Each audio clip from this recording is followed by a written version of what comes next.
Phone की घंटी तो सुनी, मगर आलस की वजह से रज़ाई में ही लेटी रही। उसके पति राहुल को आखिर उठना ही पड़ा।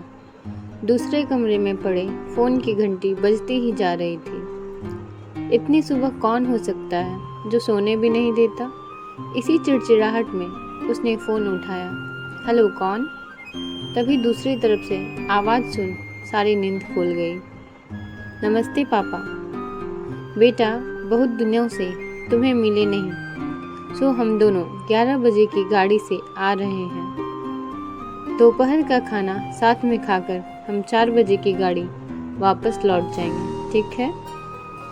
हाँ पापा, मैं स्टेशन पर आपको लेने आ जाऊंगा। फ़ोन रखकर वापस कमरे में आकर उसने रचना को बताया कि मम्मी पापा 11 बजे की गाड़ी से आ रहे हैं और दोपहर का खाना हमारे साथ ही खाएंगे। रजाई में घुसी रचना का पारा एकदम 7वें आसमान पर चढ़ गया। कोई इतवार को भी सोने नहीं देता। अब सबके लिए खाना बनाओ, पूरी नौकरानी बना दिया है। गुस्से से उठी और बाथरूम में घुस गई। राहुल हक्का बक्का हो उसे देखता ही रह गया। जब वो बाहर आई तो राहुल ने पूछा, क्या बनाओगी? गुस्से से भरी रचना ने तुनक के जवाब दिया, अपने को तल के खिला दूंगी। राहुल चुप रहा और मुस्कुराता हुआ तैयार होने लग गया। स्टेशन जो जाना था। थोड़ी देर बाद गुस्सैल रचना को बोलकर वो मम्मी पापा को लेने स्टेशन जा रहा है। वो घर से निकल गया। रचना गुस्से में बड़बड़ाते हुए खाना बना रही थी। दाल सब्जी में नमक मसाले ठीक हैं या नहीं की परवाह किए बिना बस कड़छी चलाए जा रही थी। कच्चा पक्का खाना बना बेवन से पराठे तलने लगे तो कोई कच्चा तो कोई जला हुआ। आखिर उसने सब कुछ खत्म किया। नहाने चली गई।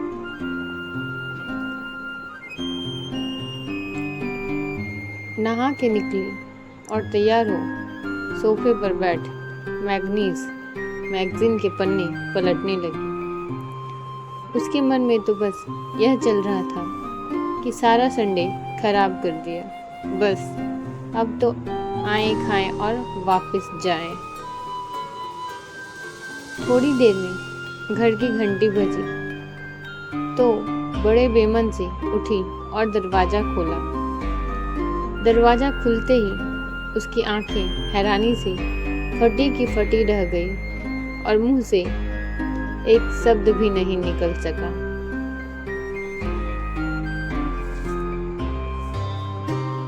सामने राहुल के नहीं, उसके अपने मम्मी पापा खड़े थे, जिन्हें राहुल स्टेशन से लाया था। मम्मी ने आगे बढ़कर उसे झिंझोड़ा। अरे क्या हुआ? इतनी हैरान परेशान क्यों लग रही है? क्या राहुल ने बताया नहीं कि हम आ रहे हैं?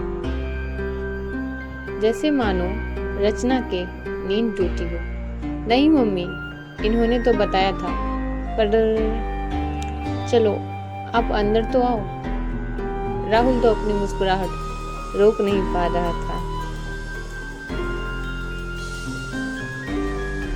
कुछ देर इधर उधर की बातें करने में बीत गया। थोड़ी देर बाद पापा ने कहा, रचना गप्पे ही मारती रहोगी या कुछ खिलाओगी भी? यह सुन रचना को मानो साफ सूंघ गया हो। क्या करती बेचारी को अपने हाथ ही से बनाए अधपके और जले हुए खाने को परोसना पड़ा।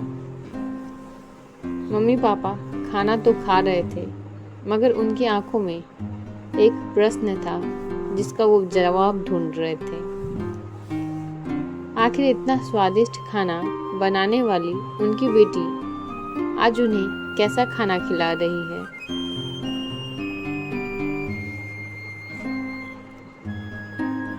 रचना बस मुंह नीचे किए बैठी खाना खा रही थी।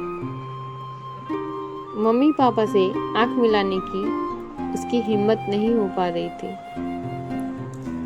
खाना खत्म कर सब ड्राइंग रूम में आ बैठे। राहुल, कुछ काम है, अभी आता हूँ कहकर थोड़ी देर के लिए बाहर निकल गया। राहुल के जाते ही मम्मी, जो बहुत देर से चुप बैठी थी, बोल पड़ी, क्या राहुल ने बताया नहीं था कि हम आ रहे हैं?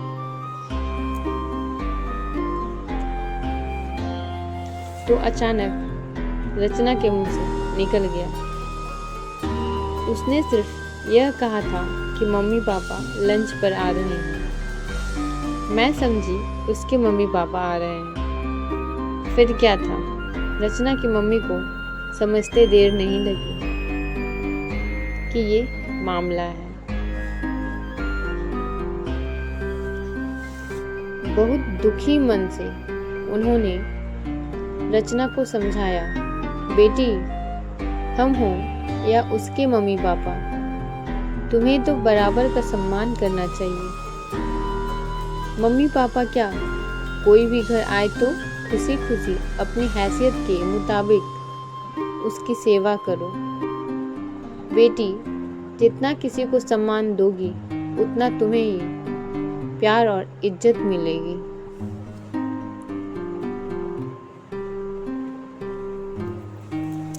जैसे राहुल हमारी इज्जत करता है, उसी तरह तुम्हें भी उसके माता पिता और संबंधियों की इज्जत करनी चाहिए।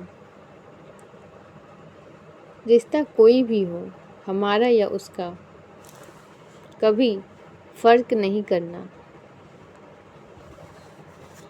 रचना की आंखों में आंसू आ गए और अपने को शर्मिंदा महसूस कर उसने मम्मी को वचन दिया कि आज के बाद फिर ऐसा कभी नहीं होगा। अगर आपको यह कहानी अच्छी लगी तो वीडियो को लाइक और चैनल को सब्सक्राइब ज़रूर करें।